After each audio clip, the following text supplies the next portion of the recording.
Hello everyone, welcome to our channel. Telugu రాష్ట్రాల్లోని కొన్ని ప్రాంతాల్లో ఈ రోజు ఉష్ణోగ్రతలు, మరికొన్ని ప్రాంతాల్లో వర్షాలు. వివరాల్లోకి వెళ్లి వాతావరణ పరిస్థితులను తెలుసుకునే ముందు మీరు ఇంకా మన ఛానల్ ని సబ్స్క్రైబ్ చేయనట్లయితే వెంటనే సబ్స్క్రైబ్ చేయండి. గత వారం రోజులుగా తెలుగు రాష్ట్రాల్లో నమోదవుతున్నటువంటి వర్షాలు అయితే కొంతమేర తగ్గుముఖం పట్టాయి. ఈ రోజు రేపు కూడా కొన్ని ప్రాంతాల్లో మోస్తరు నుంచి భారీ వర్షపాతం నమోదవుతుంది. నాగర్ కర్నూలు, వనపర్తి, నల్గొండ, గద్వాల్, రంగారెడ్డి, మహబూబ్ నగర్, సంగారెడ్డి, హన్మకొండ భాగాల్లో మోస్తరు నుంచి భారీ వర్షపాతం నమోదయ్యే అవకాశాలు ఉన్నాయి.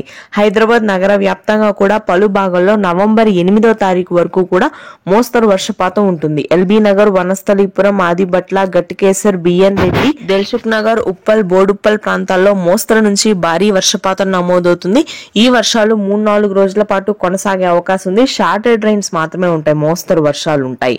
ఇకపోతే మనకి ఉత్తరాంధ్ర, మధ్యాంధ్ర జిల్లాలో గత వారం రోజులుగా అతి భారీ వర్షపాతం నమోదైంది. అయితే శ్రీకాకుళం, విజయనగరం, విశాఖపట్నం ప్రాంతాల్లో మాత్రం తేలికపాటి వర్షపాతం నమోదయ్యే అవకాశం ఉంది. ఇంకా 2 రోజుల పాటు మధ్యాంధ్ర జిల్లాలో మాత్రం పూర్తి స్థాయిలో పొడి వాతావరణం ఉంటుంది. గుంటూరు, కృష్ణా, కోనసీమ భాగాల్లో, రాయలసీమ వ్యాప్తంగా పూర్తి స్థాయిలో పొడి వాతావరణం ఉంటుంది. ఉష్ణోగ్రతలు పెరుగుతాయి కూడా. ఇది తెలుగు రాష్ట్రాలకి సంబంధించిన latest weather update. Thanks for watching.